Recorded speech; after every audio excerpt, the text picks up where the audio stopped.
que eu quero apresentar para vocês na aula de hoje, já venho prometendo isso há algumas aulas, que a gente já estava aprendendo, na verdade, um conjunto de processos, né, de passos que nós executamos para conseguir desenvolver um ciclo, né, de vida de IHC.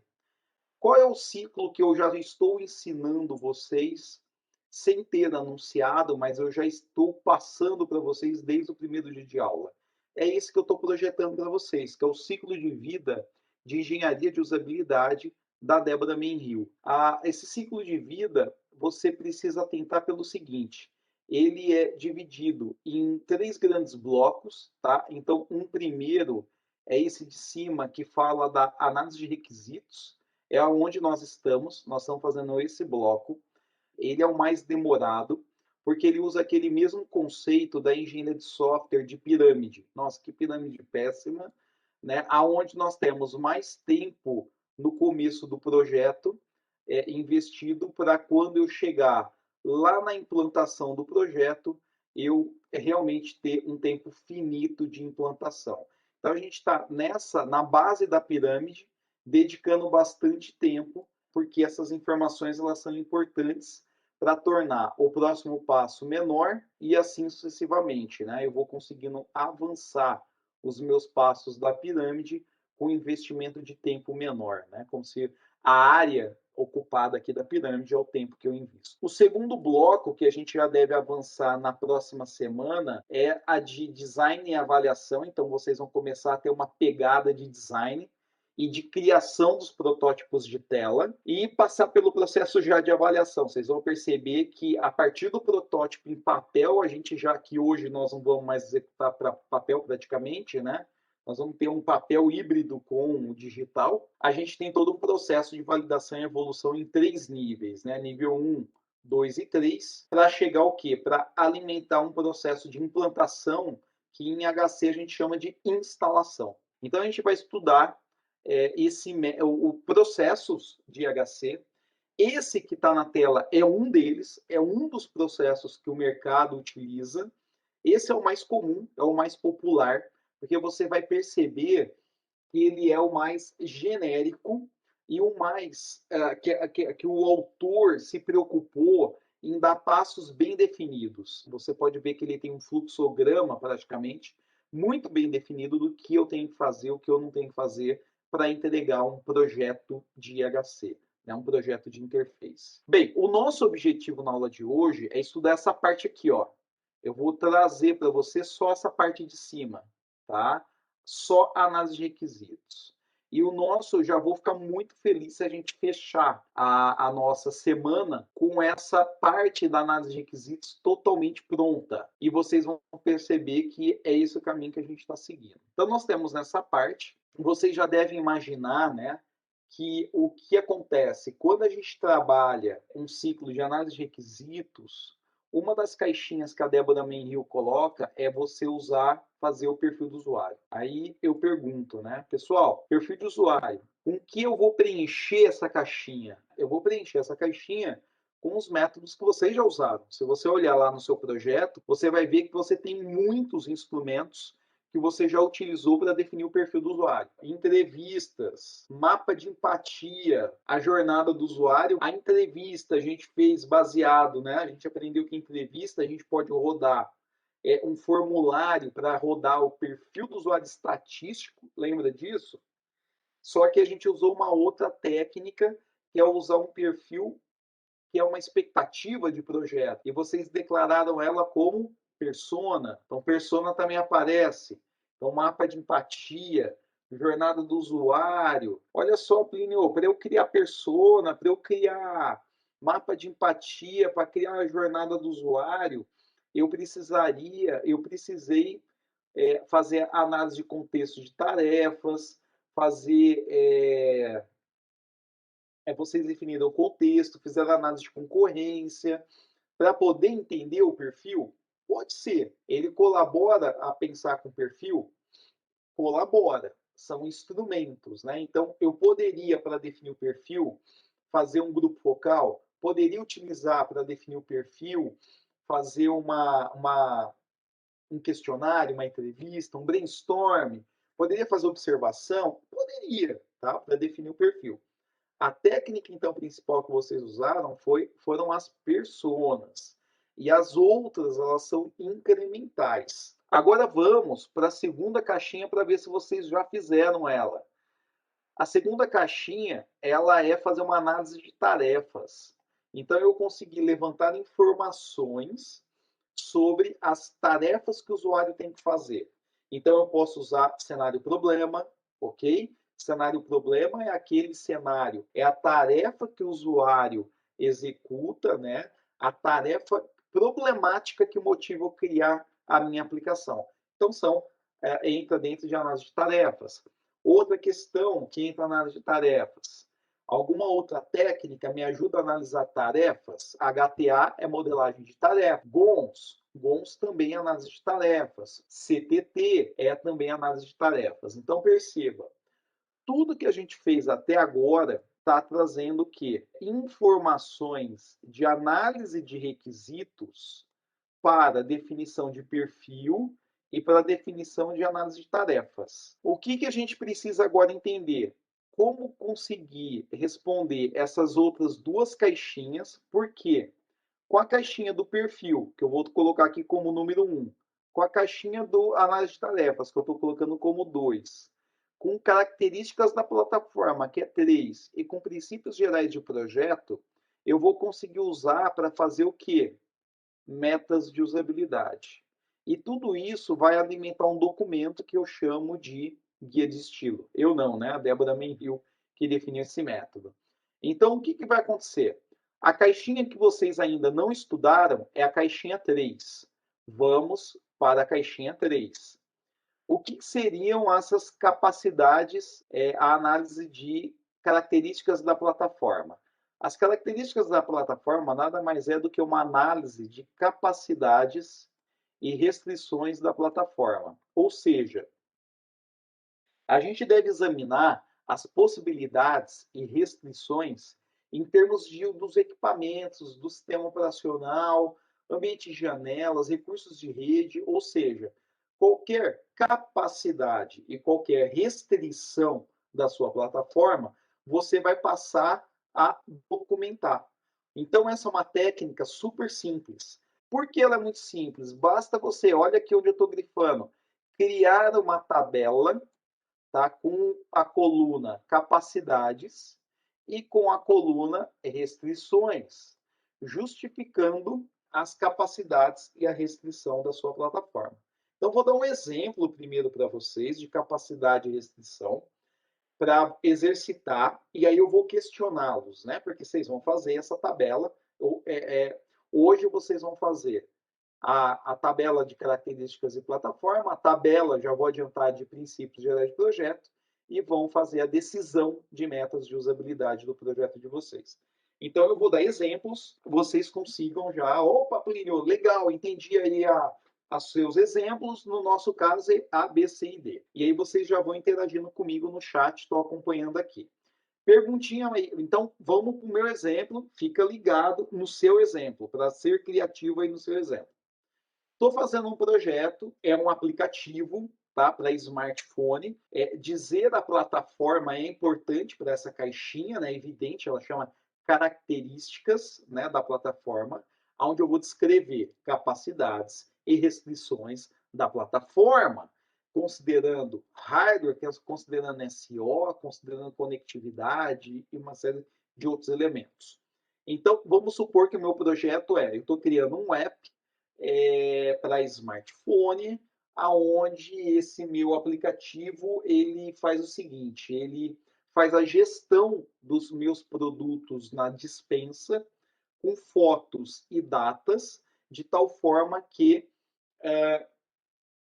eu tenho um reconhecimento do tipo de produto que eu tenho preferência e data, né? E aí ele me dá sugestões de consumo para não deixar estragar mantimentos na dispensa, parará, parará. Bem, por que eu disse toda toda não, né? Essa explicação resumida para vocês? Que agora vamos pensar em capacidades e restrições. Bem, a minha aplicação ela roda no smartphone. A partir do momento que ela roda no smartphone e eu uso prioritariamente, provavelmente eu uso essas informações da minha despensa somente dentro de casa, eu tenho informações já para poder pensar em capacidades e restrições. Então, a primeira delas, vamos lá, capacidades. Eu consigo ter mobilidade por ser um smartphone, mesmo eu usando mais em casa as informações da despensa. Será que eu uso fora de casa? Alguém poderia falar, pô, Plínio, usa sim. Você está no supermercado, você quer saber o que está faltando, o que não está faltando, então você vai usar fora. Poxa, eu posso estar tendo que gerenciar a despensa da minha casa de campo, da minha casa na praia, beleza. Então, pode acontecer de eu ter o quê? Mobilidade. Então, mobilidade é uma restrição da minha aplicação ou é uma capacidade? Poxa, é uma capacidade. E aí a justificativa, por que que mobilidade é uma capacidade? Poxa, porque é a explicação que eu acabei de dar. Eu uso minha aplicação em qualquer lugar, pode ser no supermercado, pode ser no trânsito e etc. Beleza, uma outra capacidade, a conectividade, por ser um smartphone, bateria, não precisa ter um cabo, poxa, são capacidades. Restrições, que restrições que eu posso colocar? Se acabou a bateria, assim como bateria é uma capacidade, né? Uma restrição é, poxa, acabou a bateria, eu posso ficar sem a informação? Posso, é uma restrição, o limite de bateria. Outra, tamanho de tela. Tamanho de tela pode ser uma restrição, dependendo lá, quem vai usar um idoso, smartphone pode ser uma restrição. E aí eu vou dando essas justificativas. Tem um case bem interessante, pessoal, dessa caixinha do pessoal do Waze. E uma das versões do Waze, lá no comecinho, qual que é uma falha que eles colocaram num evento de HC, foi bem interessante. Eles falam que um dos requisitos bem críticos da aplicação Waze, ela não foi implementada só porque eles não tiveram o exercício de características de plataforma, que é o que eu estou apresentando para vocês. E olha que legal, eles colocavam que quando caiu a ficha, né, por demanda de mercado, da crítica de usuários, eles, evidentemente tem muita gente ligada em HC na equipe deles, e eles simplesmente colocaram, peraí, isso é uma falha por não ter mapeado capacidades e restrições. Olha o requisito que eles levantaram. Quando você coloca um trajeto para roteirizar, né, você coloca lá, eu quero ir da FEI para casa. Beleza. Aí um exemplo muito batido, né? Da FEI até um cliente que eu não conheço. Pô, legal, eu não estou mais me preocupado com ficar me planejando que caminho que eu vou fazer, eu vou pegar o Waze e colocar aqui, endereço do cliente e vou. O que acontece? Quando o usuário ele está fazendo o trajeto, quando eu coloco o trajeto no Waze, ele já poderia pegar a informação, uso de bateria e a porcentagem da minha bateria e já me dizer, olha, usuário, você está fazendo um trajeto que ele é estimado de 1 hora, mas a sua bateria, eu saquei aqui que a sua bateria ela não vai durar todo o trajeto. Você quer diminuir luminosidade, você quer usar só indicação por voz, você quer usar só um trecho, né, mais desconhecido, então você passa a dar opções do usuário para dar segurança, é uma questão de segurança, né? Imagina você perder o celular, desligar no meio de uma rota que você não conhece a localização, né? Não conhece o local. Então, alertar por essas questões e até dizer, né? Olha, coloque a bateria. Por mais evidente que seja esse requisito, eles não implementaram. O curioso é que eles, mesmo no evento, eles dizem, olha, capacidades e restrições de plataforma é um ótimo exercício, inclusive para eu levantar requisitos. Né? Vocês vão ver que eu uso para levantar requisitos e uso para também validar no meu processo de avaliação se todas essas capacidades e restrições elas foram refletidas como recursos de apoio ao usuário. Então, esse é um exemplo para esse item que vocês vão poder considerar. E esse exemplo do Waze eu acho muito legal para a gente gravar a importância desse levantamento. Lógico, dá uma sensação T-Rex, né? Tem as pessoas que são mais desmotivadas em utilizar os métodos de usabilidade, né? E aí as pessoas não botam a cabeça para usar, assim como a equipe do Waze disse, né? Fala, ele coloca tem até o vídeo onde eles colocam essa declaração, fica muito claro que assim, poxa, é você menosprezar algo que você olha e fala, ah, é fácil fazer, capacidade. Ah, é um smartphone, então é mobilidade e conectividade. Restrições é tamanho de tela. Acabou. Eu não tenho mais nada para pensar. Está aí capacidade de restrição, não refleti em nada, né? Não consegui analisar justificativas, não consegui absorver o porquê que eu faço esse exercício, o que eu venho trazer para o meu projeto. A outra caixinha, pessoal, é a caixinha de princípios gerais de projeto. Os princípios gerais de projeto, eles são o seguinte, olha só, a análise de princípios gerais de projeto é uma pesquisa e uma catalogação do conhecimento ergonômico disponível para a concepção da interface no tipo de contexto que você está querendo desenvolver sua aplicação. Então, baseado no que você já tem de conhecimento de usuário, baseado no seu conhecimento sobre a tarefa, baseado no seu conhecimento sobre o equipamento, né? Então, perceba, ó, sobre o usuário, aonde está esse conhecimento? Está aqui.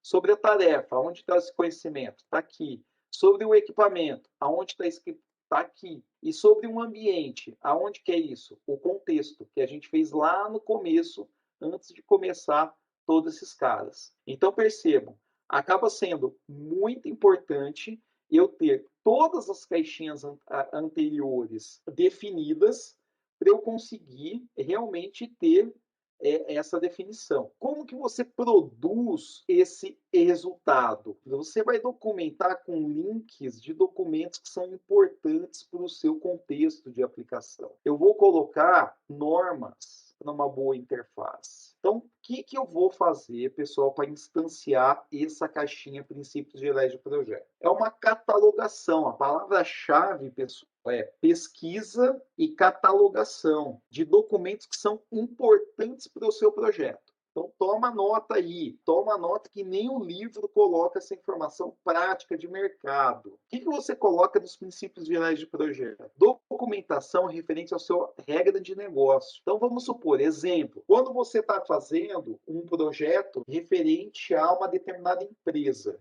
essa empresa ela tem lá o manual de venda, o manual do produto que ela oferece? Tem, Plínio? Beleza, ele tem que estar referenciado nessa caixinha. O que é a referência? Está aí, ó, está no slide. Link do documento. Ou um diretório do seu projeto, onde a sua equipe tem acesso. Mas não basta a sua equipe ter acesso a um monte de arquivos.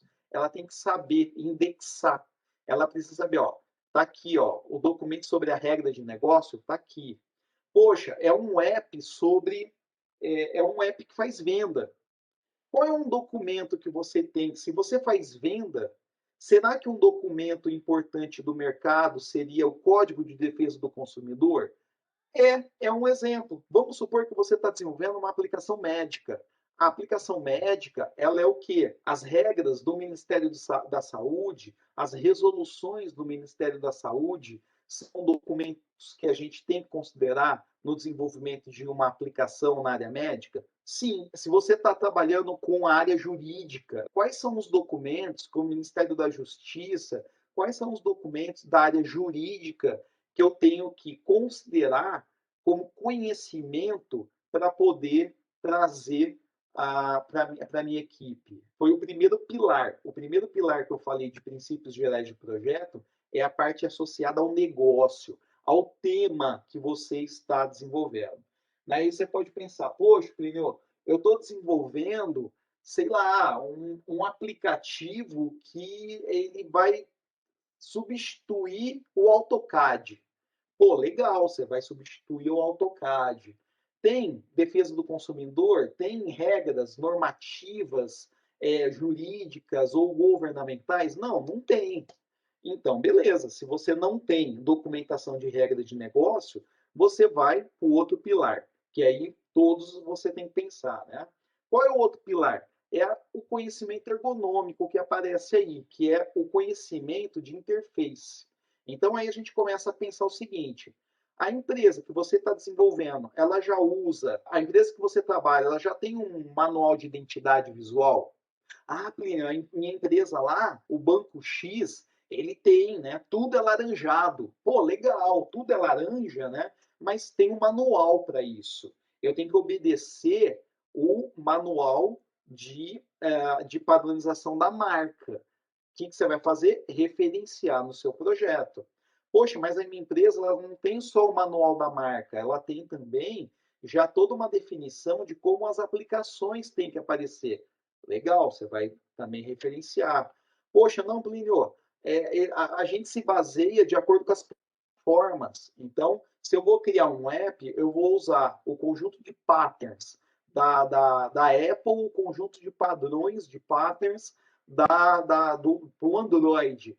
Beleza, então você vai referenciar quais são os documentos que a sua equipe tem que ter em mente para ela obedecer esses padrões. Então, tem um monte de exemplos aqui referente a dois pilares: negócio e formato de interface, aparência, conhecimento ergonômico. E aí, o que você tem que fazer? Buscar e referenciar. No caso do projeto que a gente está trabalhando dentro da nossa disciplina, nós vamos ter que colocar a cabeça para pensar que documento que eu tenho que considerar dentro do meu negócio. Você tem que sempre ficar pensando que conhecimento de mercado você quer fazer com que a sua equipe ela considere durante o desenvolvimento e quais são os elementos de interface.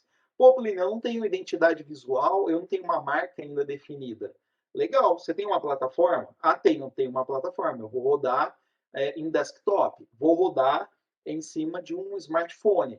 Poxa, então você vai ter que escolher um conjunto de patterns, um conjunto de recomendações de interface, que existem diversos aí no mercado e você vai poder referenciar.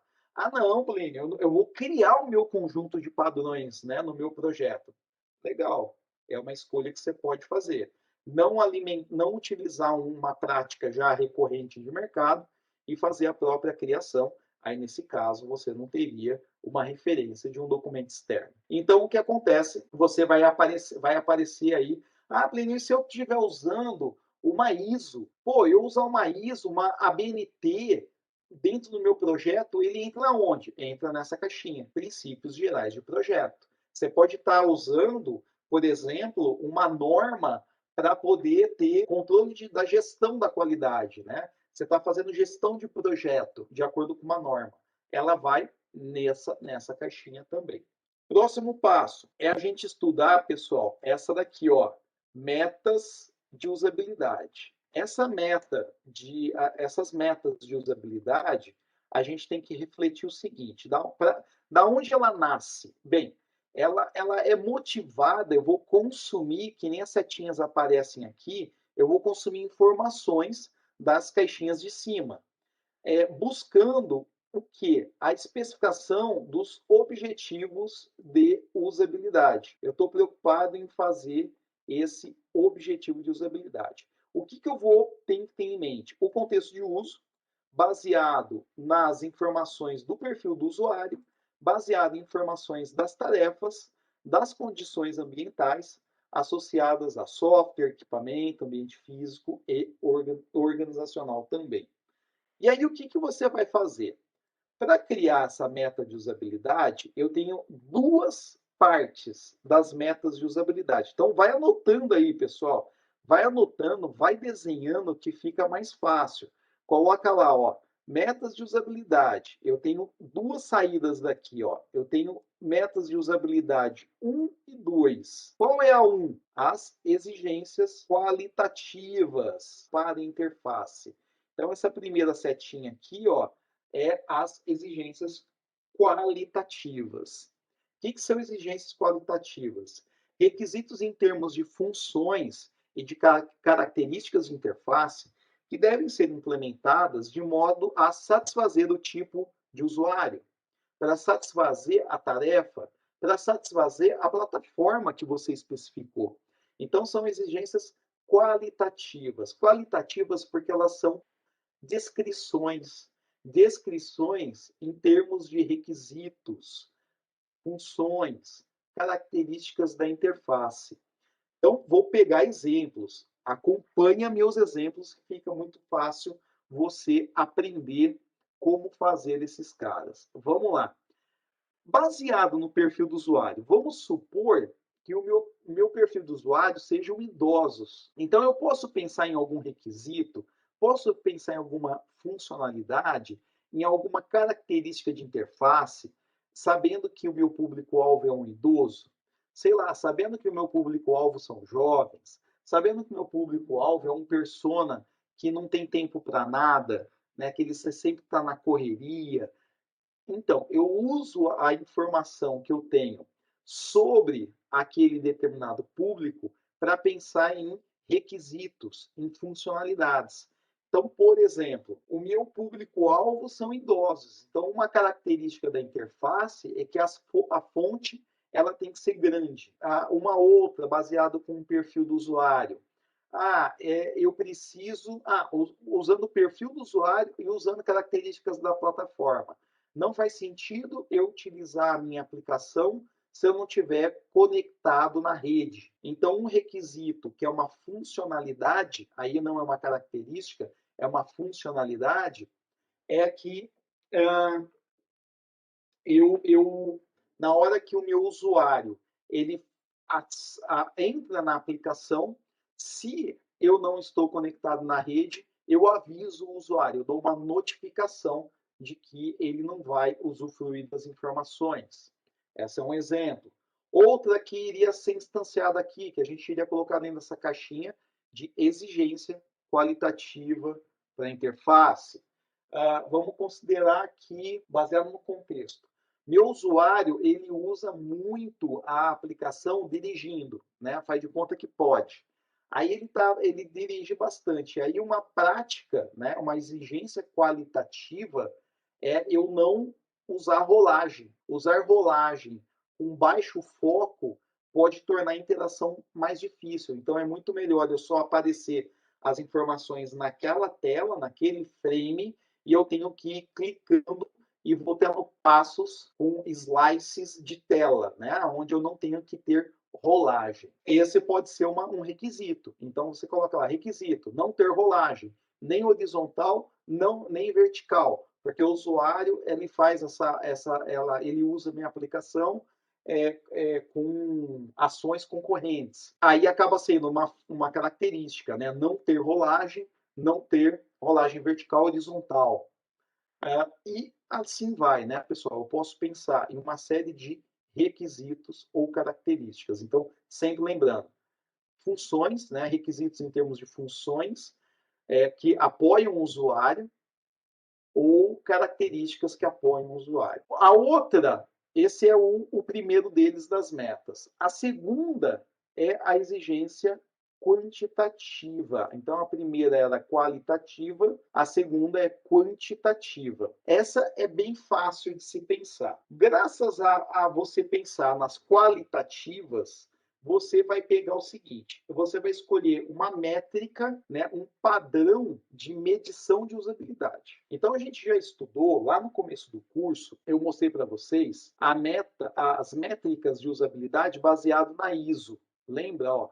Eficácia, eficiência e satisfação. Essa classificação é da ISO. E logo no slide passado, né, eu falei para vocês quando eu apresentei essa da ISO, eu falei, pessoal, nós não vamos usar a da ISO. Na nossa disciplina, nós vamos usar a definição do Nielsen, aonde a definição do Nielsen ela considera o quê? Vamos lá, vamos ver se vocês lembram. Primeira delas, satisfação, facilidade de uso da interface, facilidade de memorização. E a facilidade de uso está baseada em facilidade de memorização e facilidade do quê? De aprendizado. Então toma conta aí. Facilidade de aprendizado, facilidade de memorização, eficiência, baixa taxa de erro, satisfação positiva do usuário. Recapitulando, facilidade de aprendizado, facilidade de memorização, eficiência, baixa taxa de erro, satisfação do usuário. E os livros acabam colocando satisfação positiva do usuário. Né? É lógico que a gente quer uma satisfação dele, né, ter retomada, né, dele voltar. Então, os autores gostam de ficar falando que é satisfação positiva. Eu gosto de falar só que é satisfação do usuário. O que acontece? Fala, legal, Plínio, você me falou 5 itens, 1, 2, 3, 4, 5 itens que estão dando a característica quantitativa de usabilidade. O que eu faço com esse cara? Você vai dar um valor quantitativo para cada um deles. Aí você tem que refletir. Facilidade de aprendizado é bom para o seu projeto? Ah, é bom, Plínio. Facilidade de memorização é importante para o seu projeto? Ah, é importante. Então você vai começar a avaliar e vai dar pesos. Bem, você tem 20, 100% para distribuir. Se você falar que todos esses que eu acabei de falar para você é importante, o que você vai fazer? Vai dar 20%, tá, de nota para cada um deles. Os 20% aí de nota que a gente deu para cada um deles, você simplesmente vai aplicar.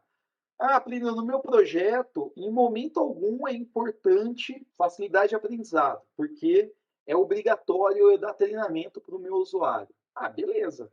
Então você vai distribuir todos eles, né? Vai dar 0% para facilidade de aprendizado e vai dar 25% para cada um dos outros 4 que sobrou. A maioria das vezes acontece isso, eu distribuo igual para todos eles as metas de usabilidade.